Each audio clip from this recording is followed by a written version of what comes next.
ষষ্ঠী বোধনের মধ্য দিয়ে বুধবার সারা দেশে শুরু হচ্ছে সনাতন ধর্মাবলম্বীদের প্রধান ধর্মীয় উৎসব শারদীয় দুর্গাপূজা।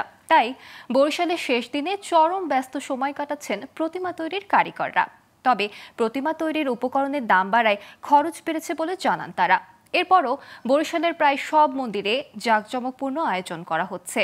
এদিকে দুর্গাপূজাকে সুষ্ঠু নিরাপদভাবে শেষ করতে কয়েক স্তরের নিরাপত্তা ব্যবস্থা করা হয়েছে বলে জানালেন বরিশালের পুলিশ কমিশনার।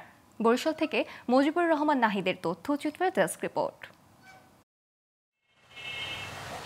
আগামীকাল বুধবার ষষ্ঠী বোধনের মধ্য দিয়ে শুরু হচ্ছে সনাতন ধর্মাবলম্বীদের অন্যতম উৎসব শারদীয় দুর্গাপূজা। এবছর বরিশালে ৫৪৫টি মণ্ডপে দুর্গাপূজার আয়োজন করা হয়েছে।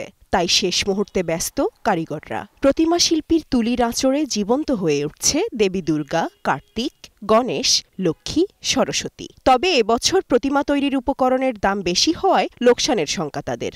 গতবারের থেকে এবার পূজার অনেক চাপ বেশি, কারিগরের দাম বেশি, রঙের দাম বেশি, সবকিছুর দাম বেশি। সেই তুলনায় আমাদের অনেকটাই ক্ষতিগ্রস্ত হবে। এই বাজেট নিয়ে আসলে কাজ করতে গেলে আমাদের এই পেশাতে হয়তো টিকে থাকা সম্ভব হবে না। অনেকগুলো কাজ রেডি হয়ে গেছে, স্বল্প কাজ আছে।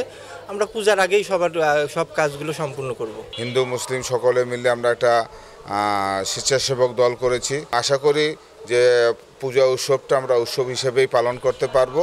এদিকে দুর্গাপূজাকে নিরাপদ, সুষ্ঠু ও সুন্দরভাবে শেষ করতে সব ধরনের নিরাপত্তার ব্যবস্থা নিয়েছে বরিশাল মেট্রোপলিটন পুলিশ। অতি গুরুত্বপূর্ণ যেগুলো সেখানে আমাদের সবসময় স্ট্যাটিক ডিউটি থাকবে এবং অন্যান্যগুলোতে মোবাইল ডিউটি চালু থাকবে।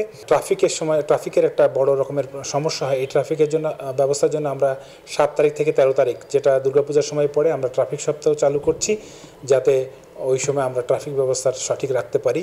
উৎসব মুখর পরিবেশে দুর্গাপূজা হবে বলে প্রত্যাশা সনাতন ধর্মাবলম্বীদের। Global television news desk.